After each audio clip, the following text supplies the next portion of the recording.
La Bible. C'est l'un des livres les plus influents dans toute l'histoire de l'humanité. Elle traite des questions existentielles comme le but de notre vie. Et a inspiré un grand nombre de personnes à accomplir des choses exceptionnelles. Même si ça reste du chinois pour beaucoup d'autres. En fait, vous devez en avoir une rangée, quelque part. Mais la Bible, qu'est-ce que c'est en réalité ? Eh bien, la Bible est une mini-bibliothèque dont tous les livres sont tirés de l'histoire d'un peuple, l'Israël antique. Ce peuple était d'une certaine manière semblable aux autres civilisations de son époque, mais parmi eux figurait une longue lignée de prophètes qui percevaient l'histoire d'Israël comme étant tout sauf ordinaire. Ils voyaient jouer le rôle de pièce maîtresse dans le plan de Dieu pour toute l'humanité. Et ces prophètes étaient tous dotés d'un génie littéraire. Non, c'est vrai ? Oui, ils ont brillamment formulé de magnifiques tournures en hébreu dans la rédaction des différentes épopées et en usant d'un style poétique très élaboré. Ces virtuoses de la métaphore et de la narration ont mis leur savoir à profit pour traiter des questions existentielles les plus complexes, notamment sur la vie, la mort et les luttes intérieures de l'homme. Donc ce livre a été rédigé par plusieurs différents auteurs. Oui, et ces textes ont été écrits pendant une période s'étalant sur plus de 1000 ans, qui débute aux origines d'Israël, en Égypte. Et ça a continué à la création de leur royaume avec leur premier temple, mais ce royaume a ensuite été conquis par les Babyloniens qui ont déporté leur peuple en exil. Puis, à un certain moment de leur histoire, plusieurs Israélites sont rentrés dans leur pays.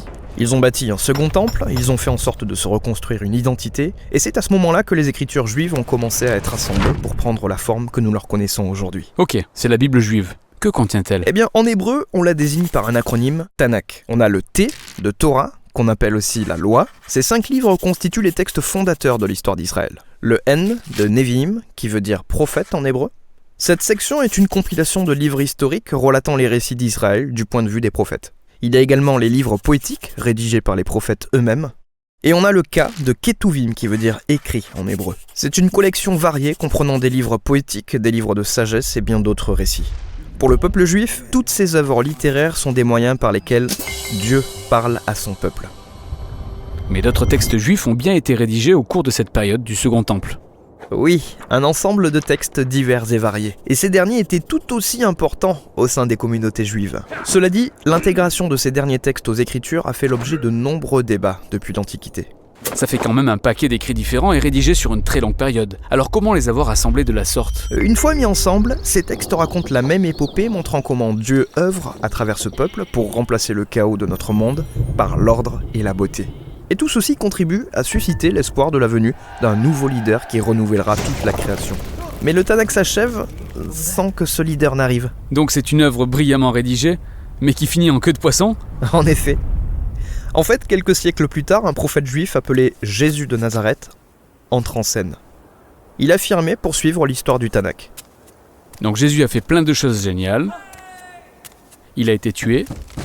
Mais ses disciples ont déclaré qu'il était revenu d'entre les morts. Oui, il déclarait que Jésus était ce leader tant attendu qui restaurerait le monde. C'est ainsi que ses premiers disciples, appelés apôtres, ont rédigé de nouvelles œuvres littéraires sur l'histoire de Jésus, qu'ils ont appelées la Bonne Nouvelle ou l'Évangile. Ils ont répertorié tous les épisodes de l'évolution du mouvement pour Jésus hors d'Israël sous forme de récits intitulés Actes et ont diffusé les lettres à travers ces différentes communautés dans tout le monde antique.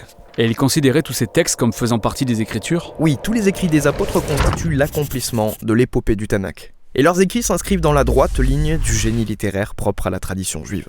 De la même manière qu'avec les écritures juives, ils avaient aussi foi que Dieu parlait à son peuple à travers ces textes. C'est donc ce qui constitue l'Ancien et le Nouveau Testament.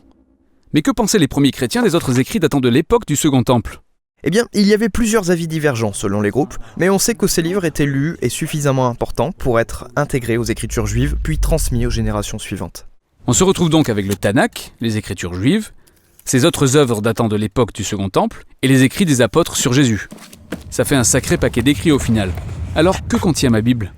Le christianisme a beaucoup muté en 2000 ans, et dès le départ, tous les chrétiens se sont accordés sur le fait que le Tanakh et le Nouveau Testament constituaient les Écritures. Et pendant des siècles, une grande partie des textes du Second Temple étaient lus dans le cadre de la tradition biblique. L'Église catholique a fini par les officialiser en intégrant certains livres de cette collection sous le nom de livres deutérocanoniques. Certaines églises orthodoxes utilisaient même davantage de livres de la littérature du Second Temple, puis arriva la Réforme au XVIe siècle, où les chrétiens protestants ont préféré revenir aux écrits originaux des prophètes et des apôtres, et ont dès lors choisi de se référer uniquement à l'Ancien et au Nouveau Testament. D'accord, je pense avoir compris. Mais comment se fait-il qu'une collection de livres rédigés par différents auteurs, sur une période de plus de 1000 ans, puissent tous raconter la seule et même histoire ? Eh bien, c'est la question à laquelle répondra notre prochaine vidéo.